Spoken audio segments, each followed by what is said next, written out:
Not all white people are the same. I don't like to see that or read that on the internet where you have Indian people saying, well, see, us Indians are this way and the Wasicu are that way, and that's why they're bad. And that's racist because that's not true at all. Good and bad has nothing to do with skin color. Because I've grown up on the reservation most of my life. I have seen good Indians and I have seen bad Indians too. Same thing with the white people. I grew up in a very small town on Cheyenne River Sioux Reservation. And the town is about half white and half native. And there's a lot of racism in this town. But it comes from both sides. And I have had good experiences with white people in this town. Not all of them, but I have. So I know this. I've seen it. I've seen it. I've witnessed it. I've experienced it. I've had people help me. I like to tell this one story years ago before I moved to Germany. I was driving with a friend. We were going to go to Bear Butte. And here my car broke down on the interstate, I-90, coming out of Rapid City, going towards Sturgis. It was a Saturday afternoon, and there were cars driving by, and nobody stopped to help me. I was standing outside the car. There were even cousins of mine from my reservation that drove by, and they would slow down, and they would look at me, and then they just took off. None of my cousins stopped to help me. Nobody from Cheyenne River stopped to help me. So I was getting kind of bummed out because of that. I was like, wow, thought Indians stick together. I guess that's not true. So I sat in the car, and this is the days before cell phones. So I was like, well, just wait till a state trooper pulls up and see what happens. Yeah, because what can I do? Because you can't hitchhike on the interstate. That's against the law. And here a pickup pulled up from behind. I looked in the mirror and it was a white guy, and I was like, oh no. Oh shoot, a redneck guy's pulling up. No man, this don't look too good. Yeah. And guy came out, and I got out of the car, and he said, "Oh, it looks like you're having some difficulties." I said, "Yeah." So I popped open the hood, and he took a look at it, and he said, "Yeah, I don't know too much about cars, but this looks like you have some oil leaking pretty bad." He said, and I said, "Yeah, I don't understand that." I said, "Because I just had an oil change not too long ago." And he said, "Well, maybe the mechanics didn't do something right." So I said, "It's possible." So he said, "I can take you to a telephone and maybe you can call AAA or somebody or something." So I said, "Yeah, I have an uncle who lives nearby." And so he said, "Okay." He said, "Well, why don't you guys come in? I'll take you to the nearest telephone and call your uncle and get some help." So I said, "Okay." So he took us to a truck stop and he fed us. Yeah, I called my uncle and told him what happened. My uncle said, "I can be there in a half hour." So I said, "Okay, cool." So I told him which truck stop I'm at and stuff like that. So he said, "Okay, I'll see you in about a half hour." So I said, "Okay." So I told that to this white guy. He was a cowboy, he's a rancher, old guy. And so he bought us lunch and talked with us for a while. He wanted to make sure we're okay. He wasn't going to leave until my uncle arrived. And so he stayed with us. We visited for a while. We were talking about the weather and things like that. He was a really nice guy. And then, yeah, 30 minutes later, my uncle showed up and he came in. And so this old guy said, "Oh, okay, looks like your uncle is here. And I hope everything continues on the upside for you," he said. And I thanked the guy, man. I shook his hand and I said, "Oh, don't worry about it. No problem," he said. And my friend shook his hand too and gave him a hug and kiss, and he liked that. And then he went about his way, yeah? And so my uncle took us to where the car was, and he had a tow truck. So he hooked up the car and took us to safety. So, my friends, you cannot tell me Wasicu people are bad. Because in this story, nobody from Cheyenne River stopped to help me. No Lakota people stopped to help me. And instead, a white guy stopped and he helped me. And my uncle is a white man. He married my mother's sister. And my uncle is a good man. He was always good with my mother. And he came to help me. He was good with me too. And that was a white man. Okay? So, all you Indians out there, when you're saying that white people are bad, think twice about that, because what you're really saying is a racist thing. Not all white people are the same. Usually, people who think like that are close minded. All they know is the reservation. They've never been off the reservation. If they have, they haven't been off too long. Maybe they just go shop in some city or something, but they never really lived off the reservation. I'll give you another example. Historical. Here in Europe, in the United Kingdom, you have several countries involved.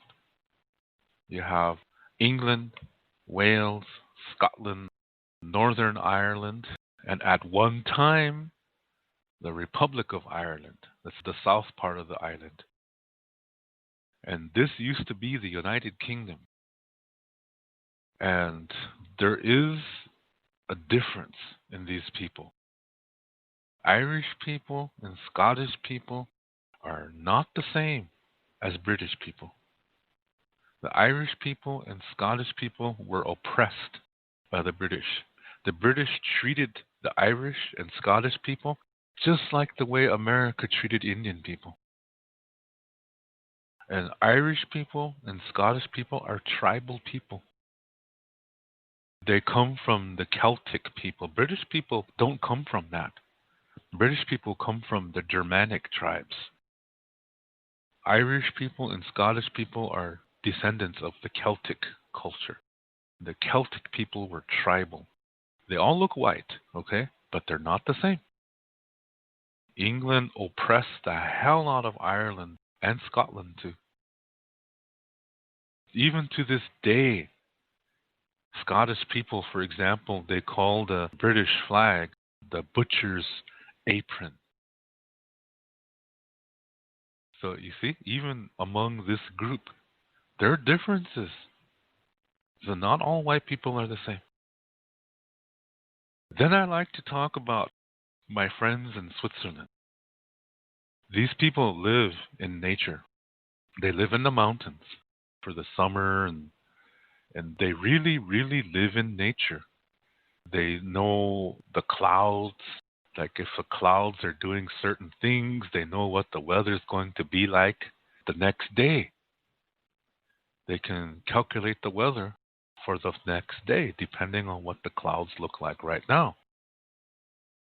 That's in tune with nature.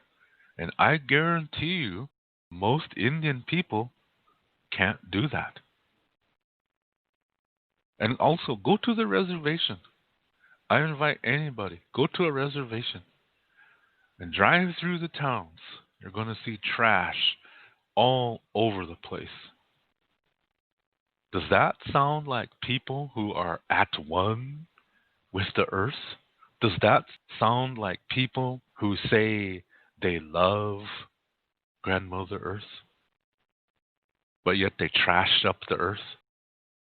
When the res mechanics are changing oil, they just dump the oil in a certain place, totally fucking up the ground, but they don't care. They don't realize that that oil is going to eventually seep into the water system underground, but they don't care. Most Indians don't even give a shit about the environment. Because if they did, I guarantee you that camp that was set up in Cannibal, North Dakota would have been 10 times bigger than it was. Nobody gave a shit about the environment until these oil companies started coming around. I know this because I lived there. So you cannot tell me all Indians are good, because it's not true. Good and bad does not belong to a skin color. Absolutely not. It's something I always want to say because I just want people to be aware that the racism is also coming from Indians too. It's not just coming from white people. It's also coming from Indians. So I really don't like it when Indian people write things on Facebook like, well, that's the way white people are. That's the way the Wasicu are. And that's bullshit. And they say the word Wasicu as if it's a bad word. And it's not.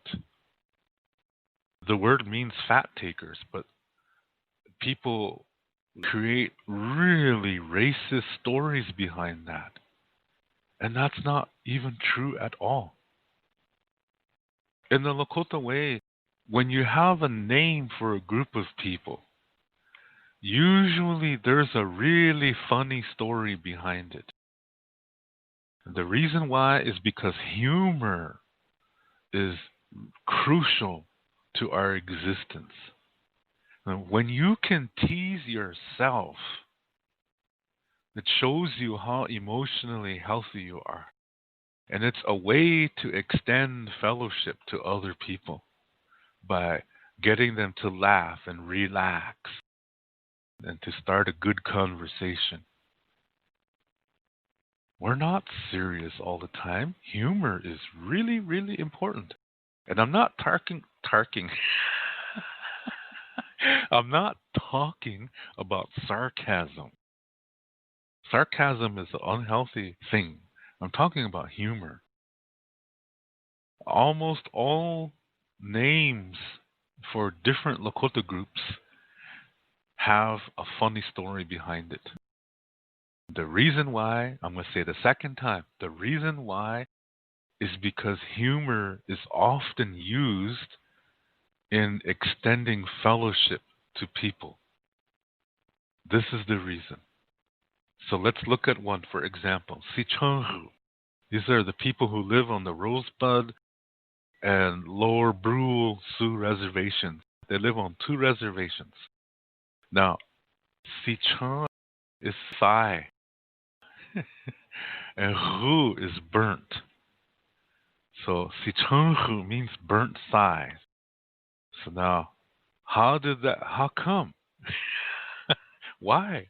Why does it have that name? Burnt Sai. Well, you see, long time ago, long time ago, thousands of years ago, all the tribes in the Great Plains, they had this agreement that once every 10 years, they burn the prairie in their territory. The reason is because it helps the wild wheat to continue to grow. This is giving nutrients, it's giving nitrogen to the ground so that things continue to grow. If they didn't do this, it would become a desert. So this is why they did that. So that buffalo always have something to eat and the other animals always have something to eat. And that we have something to eat. So that everybody can live. That is the reason why they did this. Unipikta chale chamuelo. That's the reason why. They do this so that people can live. So, one summer they were doing this. They had an idea. They say, hey, okay, let's split into 2 groups, and what we'll do is we'll start on opposite sides, and we'll start the fire, and then we'll push it.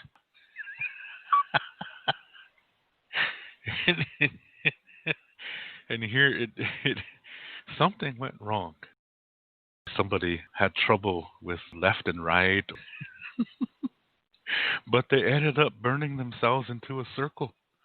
Yeah. The fire was all around them and they bumped into each other and they said, "Hey, what are you guys doing here? You're supposed to be over there." He said, "Oh, you're supposed to be over there." They said, "Oh, for crying out loud, we burnt ourselves into a circle," they said. So,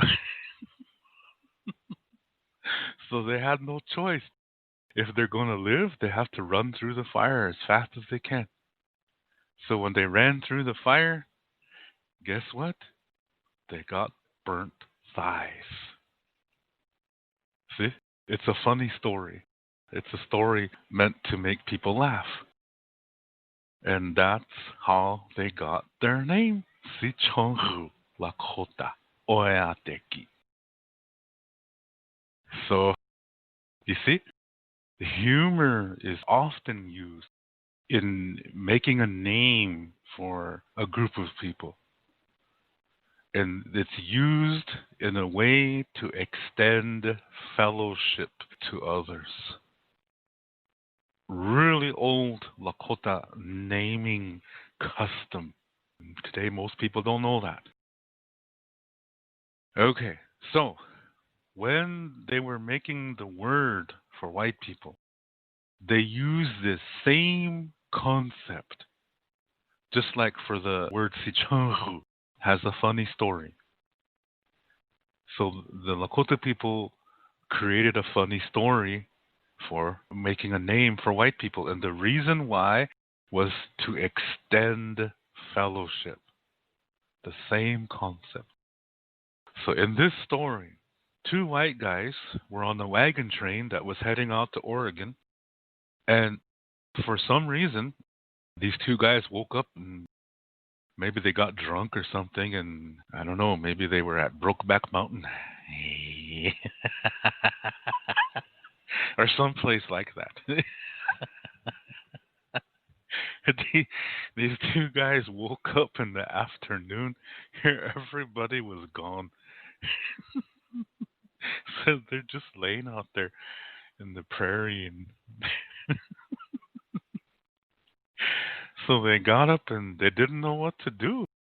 They were trying to find the wagon train, but they couldn't. They didn't have any horses or anything. They're on foot. So they're just wandering the prairie, not knowing what to do. Can't find water or anything. And after walking for a long, long time, they saw some smoke in the distance. So they went that direction and they saw a Lakota camp. And here they went a little distance near the camp. And they were watching. They were saying, What should we do? He said, "Let's just watch." They said, "Maybe they can steal some food or something." At the edge of the camp, there was this grandma, and she came out of her teepee, and she had something, and she was obviously making a soup, and she had something boiling. In those days, we used dried buffalo stomachs for soup kettles.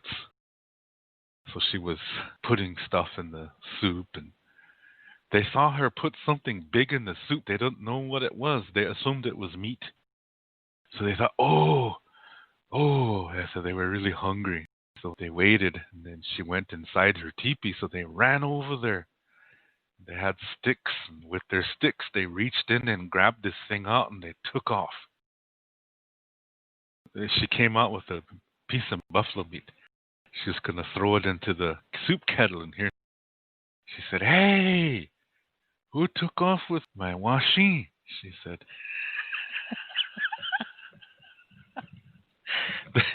Washing is animal fat. They use that to flavor the soup. So she was hollering around, so everybody came running to her teepee, and they said, "What happened?" They said, "Somebody stole my washi," she said. So they were looking around, and here somebody saw these two guys running in the distance, and they had something on the stick, and they had it up in the air. They're really running, and they all started laughing, and said those two guys probably thought they had a piece of meat in here. All that time, all they had was fat.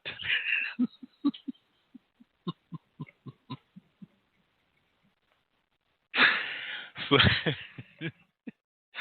so somebody else gave Grandma a new piece of washing for her fat. They just let those two guys go because they thought, "Jeez, that's goofy."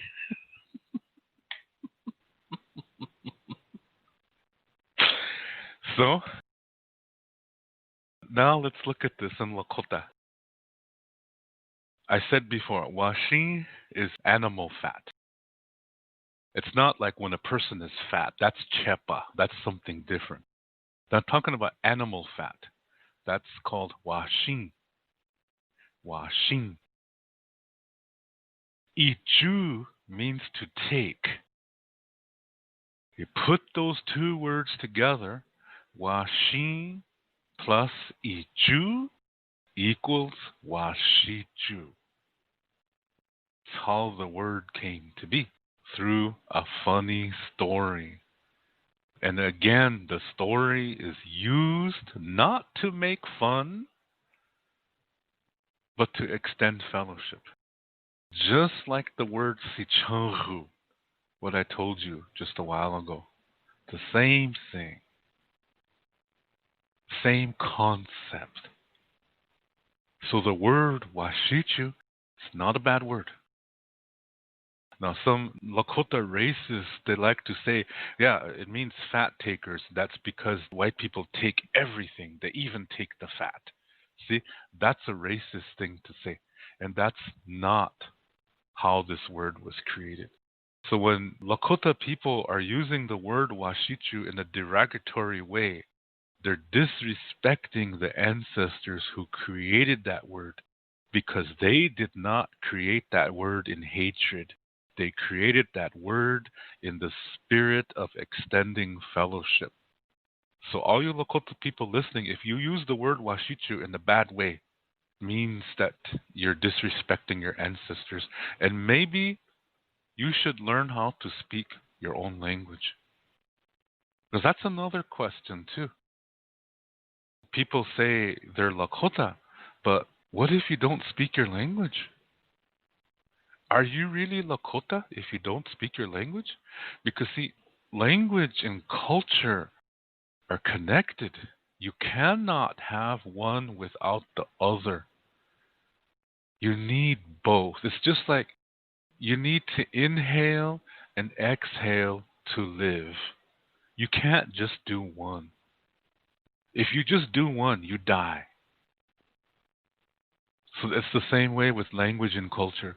You need them both because when you don't have one of them, you're going to have difficulty when you're dealing with cultural matters. This is what my mom used to always say, is that if you're going to speak Lakota, you have to think Lakota. That means you got to know the perspective. And the perspective is in the language. So fluent speakers are more laid back than today's English-speaking Lakota people. There's one more thing too, that just because you can speak Lakota, that doesn't mean you know everything. If you believe in good versus evil, then you're not speaking Lakota correctly. Because in the ancestral way, there was no good versus evil. When you look at our stories, there is no Satan. Now, some people like to say, well, Iktomi was a Satan. No, he wasn't. Iktomi was not a bad guy. He's a trickster. But that does not mean he's bad. It does not mean he's evil. Because through his stories, you learn something. It's equally as important to learn how to not do something, just as it is important as when you learn to do something. They're both important. This is why in the ancient Lakota way, when you learn from your mistake, it's not a mistake anymore. It's a teacher. Now, not many Lakota people think like that today. When they make a mistake, they don't learn from it, and they just let it go. That's a missed opportunity. So how did we change? How did we lose that old way? Today, most people believe in good versus evil. And this is not natural, because nature is not this way. Everything in our spirituality comes from nature. And in nature, there is no good versus evil. It does not exist. That's what man has created, to control others. That's a man-made concept. So that's why in our stories, we don't have angels. We don't have demons. We don't have a hell, which also means we don't have a heaven either.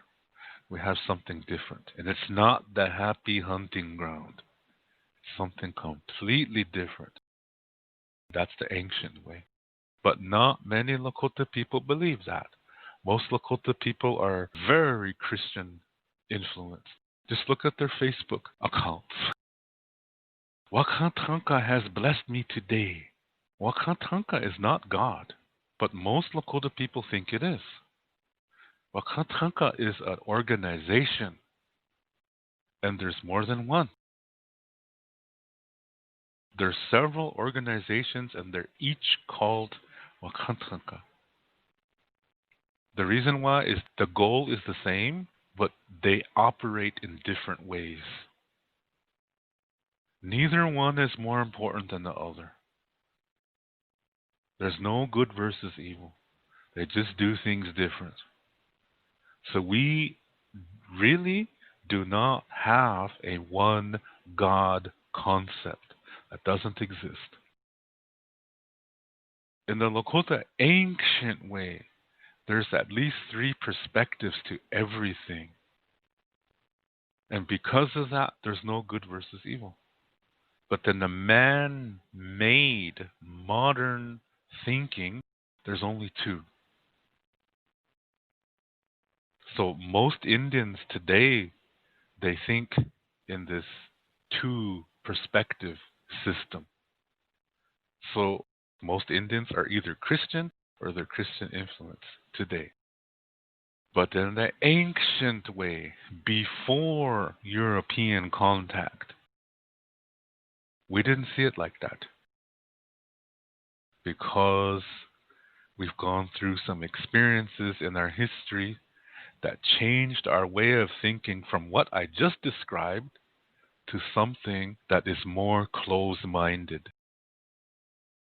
You cannot define nature. Nature just is. It just happens. Sometimes we don't understand it, but that's okay as long as we learn from it. That's the most important thing. But when you make fun of somebody just because they're not like you, that means you're scared of them. That means you're scared, period. So, young Native people today really think they're proud to be Indian, proud to be Native, but they make fun of people that don't fit their Christian way of thinking. See how stupid that is? That is incredibly stupid. I really don't like seeing that when Native people say, well, that's the way of the Wasicu. Well, those Wasicu people are that way. Well, that's how come they're Wasicu. That's bullshit. That's racism. And when you are racist, you do not really see all of reality. You're not really living in reality. You're living in a fucked up fantasy world. You're closed-minded. This is not the way of our ancestors. I see that so much. And to me, it's sad because it's showing me that Native people are really going downhill fast. That we hate others just because of the color of their skin. When our ancestors were not this way. Back in the late 1800s, when we were placed on reservations, They were prison camps in the beginning. And this is a situation where we couldn't leave. We were not allowed to hunt. Our knives and guns were taken from us. And we were only allowed to eat whatever the American government gave to us, which was really no good food. The quality of the food was okay when it left places like Chicago and stuff like that. But once it got to some of these train stations between there and the reservation, a lot of these handlers would sell it. And then they would buy old food and put that in there instead, and these middlemen would make a lot of money. So what we got on a reservation was bullshit food. It was really no good. And we ended up getting all kinds of diseases like heart diseases, hypertension, diabetes, things like that. And then at the same time, our language and ceremonies were declared illegal by the United States. So we were hit physically, spiritually, and emotionally. Soon after that, our minds became weak. These are the 4 parts of the South. So with the 4 parts of the South being sick, we lost our connection to our sacred center. So we started to focus on communicating away from that. And then the priests came from the various churches, and they learned our ways and said that since our ways conflict with the Bible, that our ways are evil, that they come from Satan. They come from the devil. So in our weakened states, we slowly began to accept that. Now, another thing is that there were some Lakota people that didn't want to accept that. They wanted to hang on to the traditional Lakota Star Knowledge ways. And if they revolted, they were sent to a mental hospital in Canton, South Dakota, which was set up for all reluctant Indians in America that did not want to become Christianized. They were sent there. And these church priests also committed the medicine men, medicine women, holy men, holy women. They committed all of them to these mental asylums too. This way, the people would not go to them for help, that they would come to the churches. They wanted the Indian people to only go to the priests and not their traditional healers. So they sent the healers to this mental asylum to die. And if you are radical, you were sent there to die too. So while this is happening, the priests are saying to Indian people, if you believe our way, we will help your children. And so it was a very, very dire straits time. And so a lot of Indians became Christians because of that. Like I said, we were weak-minded too at that point. And those who stuck it out, there were people who refused to accept Christianity, but they went to church anyway. What they were doing was they were putting up a candy store front. On the outside, they were acting like good little Christian Indians, but on the inside they weren't. They were Star Knowledge people. They did this because they didn't want to get sent to that mental asylum to die. That's sad, isn't it? But that's part of what happened back then.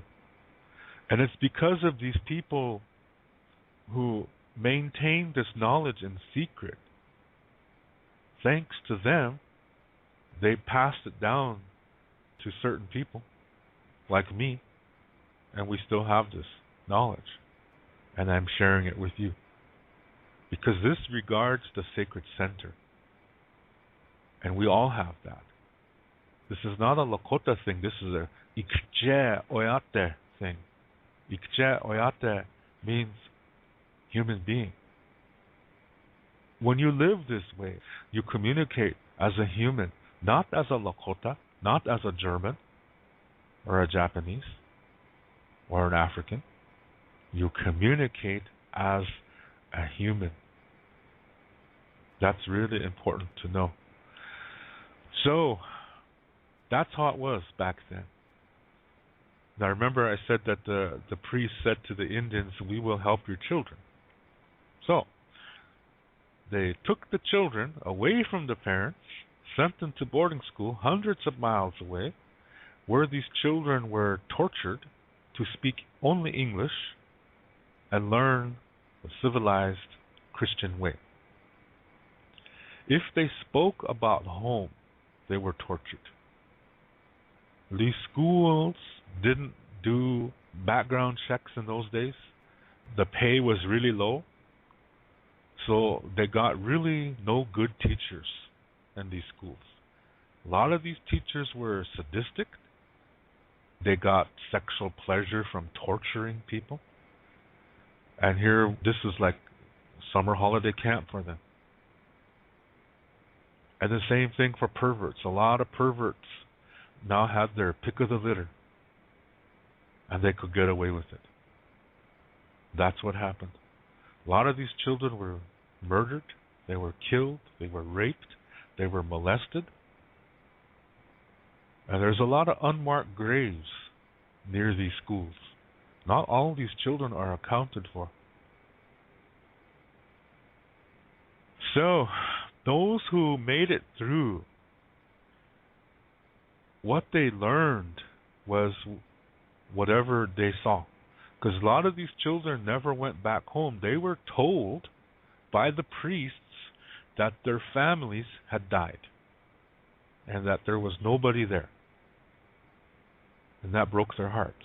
This is why some of these children, they were so sad they couldn't eat. And they ended up starving themselves to death. And those who made it through, like I said, they didn't really survive because they were not able to process all these emotional traumas that they experienced. They didn't know how, because the only adults that were around them were these unhealthy, abusive people, teachers, dorm matrons, cooks, janitors, priests. They were all unhealthy to them. That's all they knew. They learned how to become victims, and they learned how to become abusers to those who they considered weaker than themselves. So they didn't really survive. A lot of these children that made it through these schools, they had a lot of traumas that they didn't know how to deal with, because all they saw was abuse. That's what they learned. There was no adult healthy role models to emulate. And remember I said these children were told that their families were all dead. So they didn't go back during summer holiday. They just stayed at these schools and worked. So when they left these schools, they tried to live in mainstream America. Nobody accepted them. They would say, you're a heathen. You're a dirty Indian. So they couldn't even get jobs off the reservation. And when they went back to the reservation, to their people, they ran into more problems. Many, many times they were not even accepted by their own people, because their own people were saying, you're too white. You act like a white man. So they're caught in between. So a lot of them turned to alcohol to try to hide all of it, to try to forget everything. They turned to alcohol, and then later drugs. There were some who tried to make it. They married each other because they knew each other went through the same thing. And they didn't want their children to go through what they went through. So they didn't teach them the language. They didn't teach them the culture. Those children, the children of these first generation boarding school people, those children are today's elders. When they were born, they didn't learn the language. They didn't learn Lakota Star knowledge. They never got the opportunity to. When you look at an old person on the reservation today, they're not the connection to the ancient past. No, They were born in a Christian background at a time when the reservations were strongly Christian. So this is what happened. That's a native experience that a lot of people don't realize. This is what happened all over America and Canada too. So the next generation, they are sent to boarding school too. No choice. It's a little bit better, but they're still abused. They're still getting treated really no good. And so they grow up, have children, and they don't teach their children anything. What can they teach them? They don't know anything concerning their own language.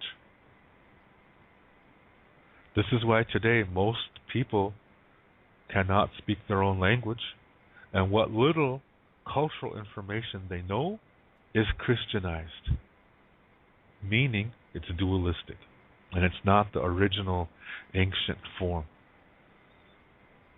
Okay, so the first generation of Indian kids that were sent to boarding school, since all around them were unhealthy adults who did nothing but abuse them, they didn't receive healthy parenting. They missed things that they should have learned about life. So they're lacking emotional development. So when they grow up, and those who make it through these boarding schools and then they have children, those children are also lacking that emotional support, that emotional development, because the parents don't know how to do it. All they knew and all they learned was abuse. All they experienced in these schools was abuse. So they have a hard time trying to be a healthy parent. So they do the best that they can. But the children still are not receiving the proper emotional development, the experiences that healthy children should receive from healthy parents. They're still missing that. And so when that second generation grows up, they know even less concerning healthy parenting. And so their children receive even less. And every time this happens, the next generation becomes more dualistic than the previous one. So let me try to say that again. The first generation boarding school kids, they didn't receive proper parenting skills. So when they have children, their children are not receiving healthy training that they should be receiving. They're receiving even less than their parents. Now that second generation, when they grow up, see, they know even less. So when they have children, those children are receiving even less, and it gets worse with each generation, which also means that the less healthy emotional development they receive, the more dualistic they become. So with each generation is more becoming emotionally underdeveloped, they're also becoming more dualistic. So today, it's a huge mess on the reservation. As a whole, we're incredibly underdeveloped emotionally, and we are incredibly dualistic. We're quick to attack each other. We're quick to pull each other down. We're just like the rest of the civilized, dualistic world. Notice I didn't say white man, because this is all over the world. It's not just among white countries. It's all over the world.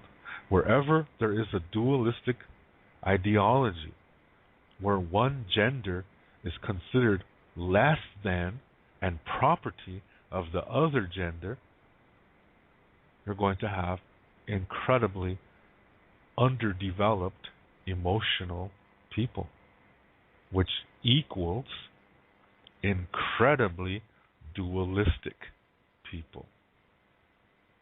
And that is unhealthy. So that started by the time of the late 1800s on the reservation. To read more about Lakota Star Knowledge spirituality, you can read my book called Wichocha Otechike. You can see the book cover on the right side of this screen. This book contains the information to what I talk about on my Lakota spirituality videos. To purchase this book, please click below where it says Show More.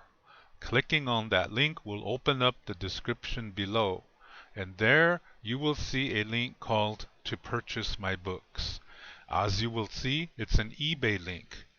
Click on that eBay link, and there you will see the information to get this book. Lila Pila Mayelo. Thank you very much.